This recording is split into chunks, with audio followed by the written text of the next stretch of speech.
El día de hoy, en Café Chekhov, donde la palabra se vuelve imagen, conversamos con la escritora Pilar Quintana acerca del género del cuento. El cuento es un estallido. Yo no duro con un cuento muchos años. De repente estoy en un lugar, el cuento me ataca y tengo que dejar todo para escribirlo. Y luego puede quedarse muchos años en una libreta y lo reescribo, le doy vueltas. También puede vivir muchos años conmigo, pero de una manera muy diferente a cómo viven las novelas. Pilar Quintana es una narradora colombiana nacida en la ciudad de Cali. Su libro titulado Coleccionistas de polvos raros fue reconocido con el Premio Internacional de Novela La Mar de Letras. Su novela La Perra fue merecedora del Premio Biblioteca de Narrativa Colombiana. Y su libro Los Abismos resultó ganador del prestigioso Premio Alfaguara de Novela. Actualmente se encuentra en desarrollo la adaptación cinematográfica de su novela La Perra, dirigida por la cineasta chilena Dominga Sotomayor. El cuento funciona completamente diferente a la novela en cuanto a la creación, ¿no? Cuando yo emprendo una novela, es un largo trabajo, ¿no? Una novela puede vivir en mí 12 años antes de que empiece a escribirla. Y luego el proceso de escritura se puede tardar 4 años. Entonces es un proceso arduo y es algo que vive en mí durante largo tiempo, que requiere una gran planeación. Yo lo comparo como con correr una maratón, que vos corres 42 kilómetros si sos muy bueno en 4 horas, pero para correr esos 42 kilómetros estuviste entrenándote toda tu vida.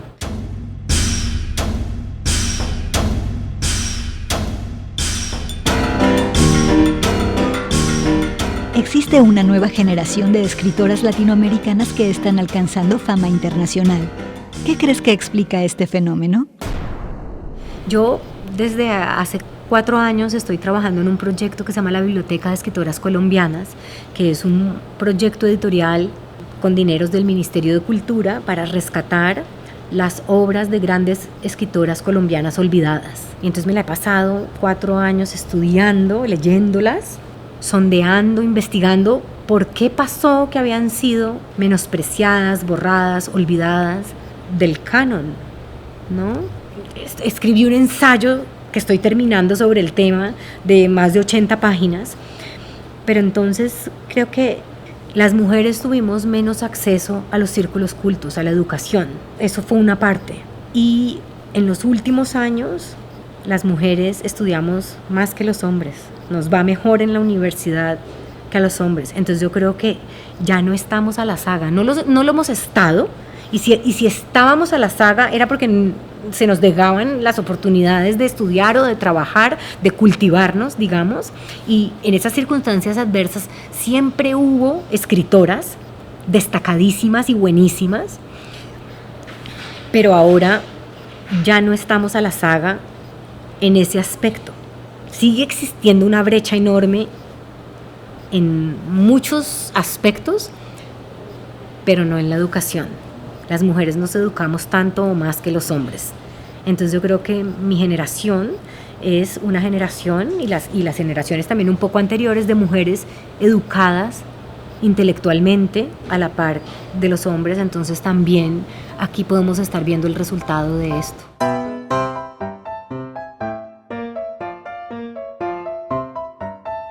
¿Cuál sería el primer cuento que te gustaría recomendarnos? Bueno, voy a recomendar precisamente el cuento de una gran escritora colombiana que ha sido injustamente olvidada y que es muy poco conocida para el gran público.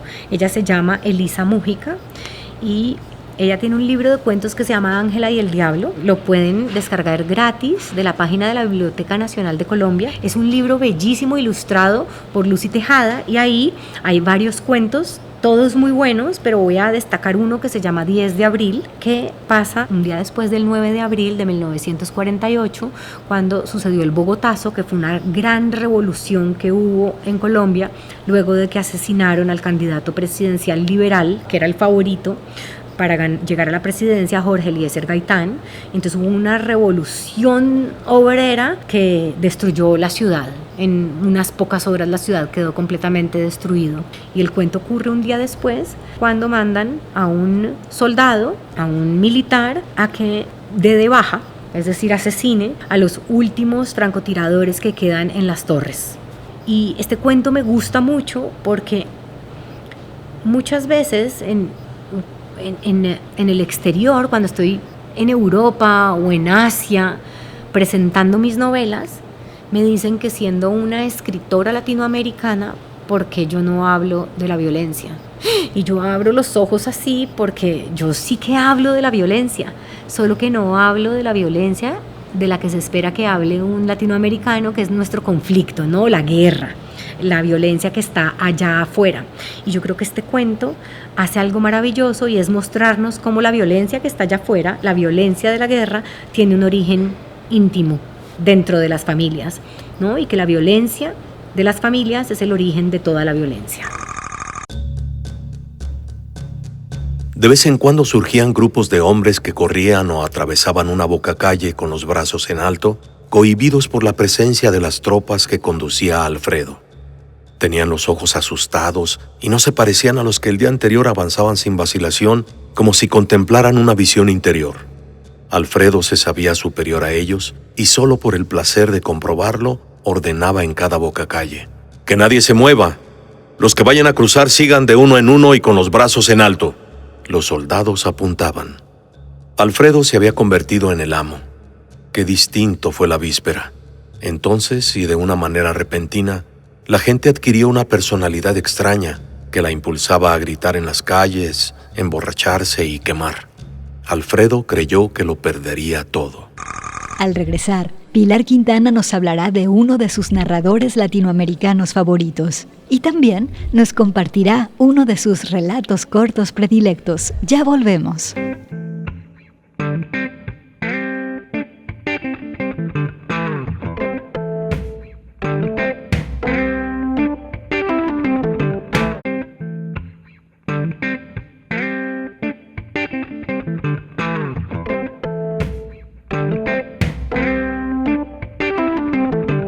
Pilar Quintana nos sumerge con exquisita gracia en las zonas más turbias de unos sujetos que desean, sufren, abusan y gozan a destajo.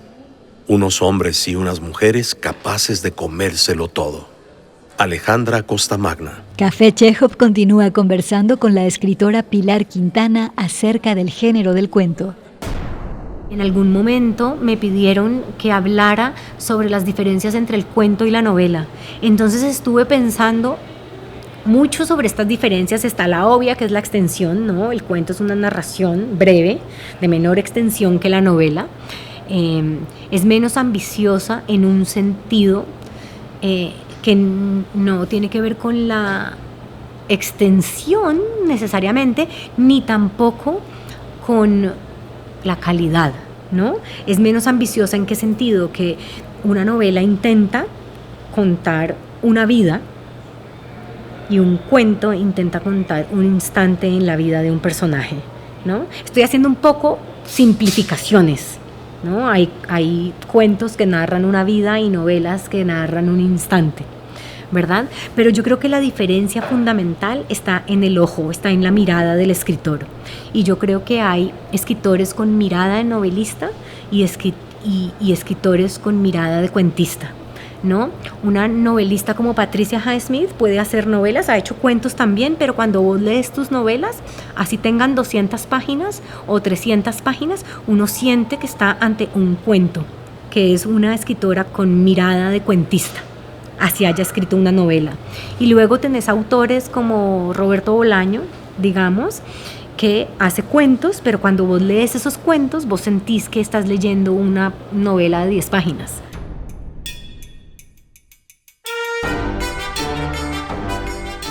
¿Cuál ha sido tu relación con la obra de Andrés Caicedo? Para mí Andrés Caicedo es un escritor fundamental, ¿no? Si a través de Gabriel García Márquez, leyendo Crónica de una muerte anunciada, dije, esto es lo que yo quiero hacer en la vida, Andrés Caicedo me mostró que yo podía hacerlo. Era una época en la que yo leía clásicos y leía a García Márquez, entonces me parecía que la literatura estaba lejos y afuera y que la hacía una gente muerta, viejísima, de 1800, o unos señores como en unos pueblos perdidos de la costa colombiana en los años 40 o antes, No, cuando leí a Andrés Caicedo, la historia era sobre una exalumna del Liceo Benalcázar, y yo estudiaba en el Liceo Benalcázar, ¿no? A la que le gustaba el rock y la salsa, y había una frase que decía, y así es como termina convertida en puta una exalumna del Liceo Benalcázar, y yo dije, ¡ah! No puede ser, la literatura puede pasar en mi barrio, en mi colegio, y tratarse no de esas historias lejanas, de gente muerta, de otras épocas, sino de lo que me importa a mí. ¿De quién sería el segundo cuento que te gustaría recomendarnos? El segundo cuento es de mi segundo dios personal, cuentista, que es Julio Ramón Ribeiro, y voy a recomendar un cuento que se llama Mientras arde la vela. Este es un cuento que últimamente he utilizado en mis talleres de escritura creativa para contar cómo se escribe. Básicamente es una gran lección de escritura creativa. ¿De qué se trata el cuento Mientras arde la vela? Este relato se trata de una mujer cuyo marido se emborracha y ella sueña con poner una verdulería. Tiene una vida muy dura, es lavandera, tiene las manos agrietadas, y de repente su marido, que trabaja en construcción y que es un borracho, lo traen y le dicen que está muerto porque se cayó, y que está muerto, que está a punto de morirse del golpe tan terrible que se dio. Y ella empieza a soñar con su verdulería, porque la muerte del marido hace posible que ella se libere de la carga de tener un borracho que se gasta todo el dinero en trago y poder empezar a vivir su sueño. Pero tristemente, el marido se despierta y parece que no va a morirse. No quiero hacerle mucho spoiler al cuento para que se lo lean, pero creo que es un cuento precioso que habla sobre los sueños, sobre los anhelos.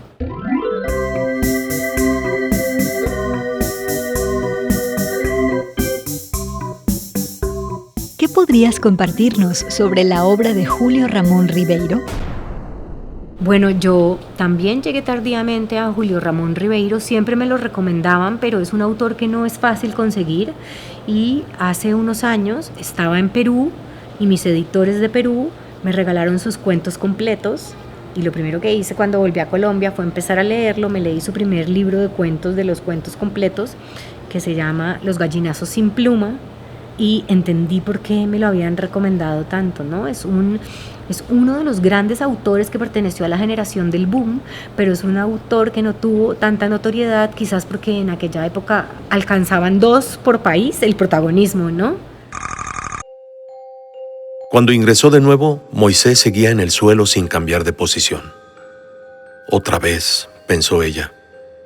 Ahora sí va de veras, y agachándose trató de reanimarlo, pero Moisés seguía rígido y ni siquiera respiraba. Un golpe de viento hizo temblar la llama. Mercedes la miró. Lejos de apagarse, sin embargo, la llama creció, se hizo ondulante, se enroscó en los objetos como un reptil. Había algo fascinador, de dañino en su reflejo. Mercedes apartó la vista. Hasta que se apague no me acostaré, se dijo mirando el piso. Al volver, nuestra invitada nos hablará de uno de sus autores argentinos favoritos y también sobre uno de sus relatos cortos predilectos. Ya regresamos.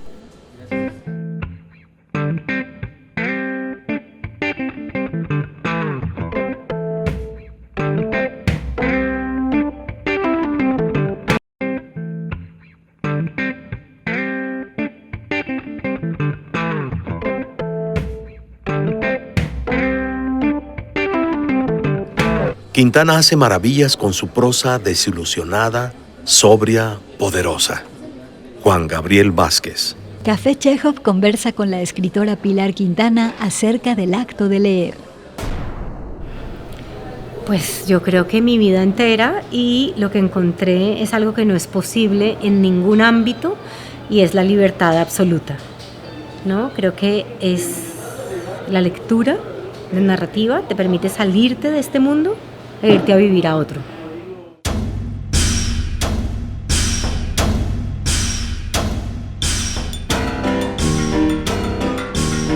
¿Podrías contarnos de qué se trata el tercer cuento que te gustaría recomendarnos? Sí, les puedo contar. El Milagro Secreto está a punto de comenzar la Segunda Guerra Mundial. Estamos en la época del nazismo y a un escritor lo llevan preso y lo acusan de ser judío, que efectivamente lo es porque su madre es judía, pero además de promover la cultura y los valores judíos, y lo condenan a muerte, a morir por fusilamiento. Y él, pues en este momento terrible, hace un examen de su vida y descubre que para él lo único que ha valido ha sido su escritura, pero todo lo que ha publicado un poco lo avergüenza porque le parece insuficiente, que no ha logrado hacer su gran obra. Y en ese momento tiene un drama sin terminar que se llama Los Enemigos, y él, desesperado, le pide a Dios que le conceda un año para terminar su drama, este drama en verso que está escribiendo, y así poder reivindicarse y dejar algo de lo que sentirse orgulloso. Y él piensa, bueno, se lo pide a Dios y piensa que no se lo han concedido. Están a punto de fusilarlo, está frente al pelotón de fusilamiento cuando dan la orden de la descarga y el mundo se congela, el universo queda detenido. Y él, al poco tiempo de estar ahí paralizado, se da cuenta de que Dios efectivamente le concedió su deseo, no como él esperaba, pero tiene un año, mientras está paralizado, para escribir su drama. Y lo hace.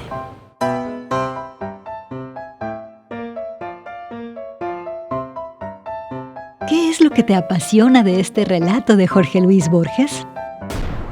Lo que me apasiona de este relato es que describe a la perfección cómo funciona el proceso creativo. Y creo que nadie lo había hecho con tanta maestría, ¿no? Y supongo que me apasiona porque soy escritora y porque logró describir exactamente cómo se siente ser escritor, cómo se siente crear. Y fuera de eso, el drama que está escribiendo este escritor es un drama que yo quisiera escribir, ¿no? Es una historia de un hombre que está escribiendo y empieza a tener problemas con su realidad inmediata. A mí me encantan los cuentos donde el personaje no entiende si lo que está pasando es real y el lector empieza a sospechar que el personaje está loco, ¿no? Me encanta ese tipo de historias donde no está claro si el personaje le está pasando algo terrible o está enloqueciéndose. ¿Cómo ha sido tu relación con la obra cuentística de Borges? Mira, que yo creo que yo fui una lectora que llegó a Borges más tarde que mis contemporáneos. Cuando estaba en la universidad, todos los que estudiaban literatura o comunicación como yo vivían fascinados con la obra de Borges, y yo empezaba a leer un cuento de Borges y me parecía que no entendía nada y que no eran para mí, ¿no? Yo era más como de Bioy Casares o de Cortázar, o de autor, me encantaba Patricia Highsmith, me encantaba Hemingway y no conectaba con Borges. Y seguí intentando llegar a él, y treintañera lo redescubrí y me voló la cabeza y se convirtió lo entendí completamente, ¿no? Y dije, ¿cómo podía no gustarme Borges? Pero entonces creo que llegué tardíamente a esa obra.